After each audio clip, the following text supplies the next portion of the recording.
قرآن پاک میں آتا ہے وَمِنْ آيَاتِهِ أَنْ خَلَقَ لَكُم مِّنْ أَنفُسِكُمْ أَزْوَاجًا لِتَسْكُنُوا إِلَيْهَا وَجَعَلَ بَيْنَكُم مَّوَدَّةً وَرَحْمَةً إِنَّ فِي ذَلِكَ لَآيَاتٍ لِقَوْمٍ يَتَفَكَّرُونَ۔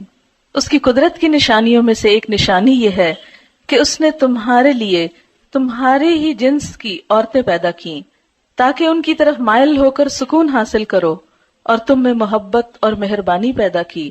بلا شبہ اس میں ان لوگوں کے لیے نشانیاں ہیں جو غور و فکر کرتے ہیں۔ نکاح اسلام کی نظر میں ایک عبادت ہے، نیکی کمانے کا ایک ذریعہ ہے، ایمان مکمل کرنے کا ایک ذریعہ ہے۔ نبی اکرم صلی اللہ علیہ وسلم نے فرمایا بندہ جب نکاح کر لیتا ہے تو اس کا آدھا دین مکمل ہو جاتا ہے۔ اب باقی ماندہ آدھے دین کے بارے میں اسے اللہ سے ڈرتے رہنا چاہیے۔ نبی صلی اللہ علیہ وسلم نے فرمایا دنیا ایک متاع ہے، فائدے کی چیز ہے، پونجی ہے، اور دنیا کی سب سے بہترین متاع نیک بیوی ہے، یعنی دنیا کی سب سے بہترین چیز نیک بیوی۔ ہمارے ہاں عموماً شادیاں جس طریقے پر ہوتی ہیں اس میں وقت کا بھی ضیاع ہوتا ہے، پیسے کا بھی ضیاع ہوتا ہے، اور ایک بھیڑ جمع ہوتی ہے اور بکھر جاتی ہے۔ انجوائمنٹ صرف کپڑے اور کھانے تک رہ گئی ہے، گویا اپنی صرف جسمانی ضروریات کو پورا کرنا اور صرف مٹیریلسٹک اپروچ کی حد تک خوشی کا تصور ہونا اب مسلمانوں میں باقی رہ گیا ہے، جبکہ کوئی خوشی اس وقت تک پوری خوشی ہو نہیں سکتی جب تک انسان کی روح بھی خوش نہ ہو، اور کوئی روح اللہ کے ذکر کے بغیر خوش ہو نہیں سکتی۔ تو اس لیے اس شادی میں اللہ کے ذکر کے ساتھ ساتھ کچھ باتیں بھی نہیں سیکھیں گے انشاءاللہ، یعنی خوشی کا اظہار بھی ہو اور اس کے ساتھ ساتھ اچھی اچھی نصیحتیں بھی ہوں جو دلہن کو اور اس کی بہت سی دوستوں اور سہیلیوں کو بھی کام آئے انشاءاللہ، اور جو بھی شریک ہونے والے ہیں۔ تو ہم شروع کرتے ہیں آج کے اس پروگرام میں۔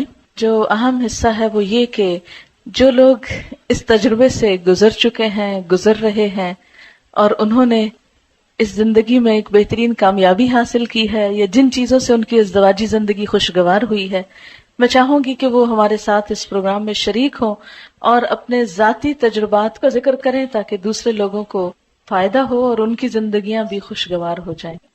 سب سے پہلے ایک بیٹی کے لیے سب سے زیادہ جو چیز دعاؤں کا اور دوسرے گھر میں مقام بنانے کا سبب بنتی ہے وہ خدمت ہے۔ کوئی لڑکی اپنی اچھی شکل سے، اپنے علم سے، اپنے ہنر سے، اپنی دوسری قابلیت سے سسرال کے ہاں جگہ نہیں بنا سکتی جو خدمت سے بنا سکتی ہے۔ بہت سی بے ہنر لڑکیاں بھی جب اچھے جذبے کے ساتھ خدمت کا ارادہ کرتی ہیں اور کرتی ہیں اور قربانی کرتی ہیں تو بہت دعائیں بھی پاتی ہیں اور بہت خوشحال زندگی بھی۔ تو یہ خوشحال زندگی کا ایک راز ہے سیکریفائس اور لینے کی بجائے دینے پہ نظر رکھنا۔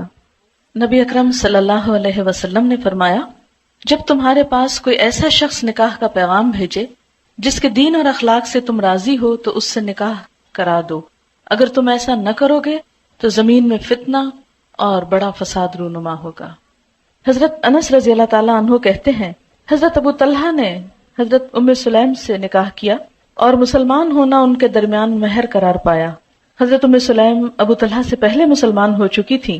ابو طلحہ نے ان کے پاس نکاح کا پیغام بھیجا۔ ام سلیم نے جواب میں کہا میں مسلمان ہو چکی ہوں، اگر تم بھی اسلام لے آؤ تو میں نکاح کے لیے راضی ہوں۔ ابو طلحہ نے اسلام قبول کر لیا اور یہی ان کے درمیان مہر تجویز ہوا۔ عموماً ہم ایسی ہی چھوٹی چھوٹی غلطیاں کرتے ہیں اور ہمیں خود بھی پتہ نہیں ہوتا کہ ہم کیا کر رہے ہیں۔ اب دیکھیں کہ عموماً ڈفرینس آف اوپینین اس لیے نہیں ہوتا کہ ہم ایک دوسرے کو ڈس لائک کر رہے ہوتے ہیں یا ہماری کوئی عداوت ہوتی ہے ایک دوسرے کے ساتھ، وہ چونکہ سیٹ اپ مختلف ہوتا ہے، گھروں کی روٹین مختلف ہوتی ہے، لائف سٹائل مختلف ہوتا ہے، تو قدرتی طور پر جب آپ ایک دھارے سے آئے دوسرا دوسرے سے آئے، جب وہ اکٹھے ہوں گے تو کچھ چیزیں مختلف ہوں گی اور ان میں اختلاف کا پیدا ہونا بالکل نیچرل ہے۔ اگر آپ اپنے آپ کو دوسرے کی جگہ پر رکھ لیں تو آپ سوچیں اگر میں اس بیک گراؤنڈ سے آتا تو میں بھی ایسا ہی ہوتا، تو اس لیے مجھے دوسرے کو معاف کر دینا۔ کبھی پبلکلی اپنے ہسبینڈ کو کنٹراڈکٹ نہیں کریں، کیونکہ مردوں کی جو انا ہوتی ہے، مردوں کی جو خودداری ہوتی ہے، ان کو جو اللہ نے وَلِلرِّجَالِ عَلَيْهِنَّ دَرَجَةٌ کہ مردوں کے لیے ان عورتوں پر ایک درجہ ہے. وہ جو اتھارٹی والا ہے اس کو چیلنج نہیں کریں کبھی. اس کو چیلنج کر کے خود آپ نقصان اٹھائیں گے. اس کو وہیں رہنے دیں, اس کو برقرار رکھیں, وہ آپ کے فائدے کا بھی ہے.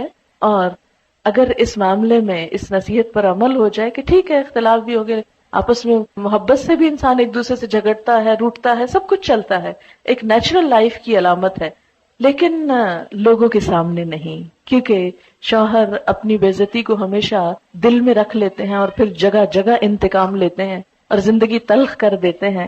اس لیے ایک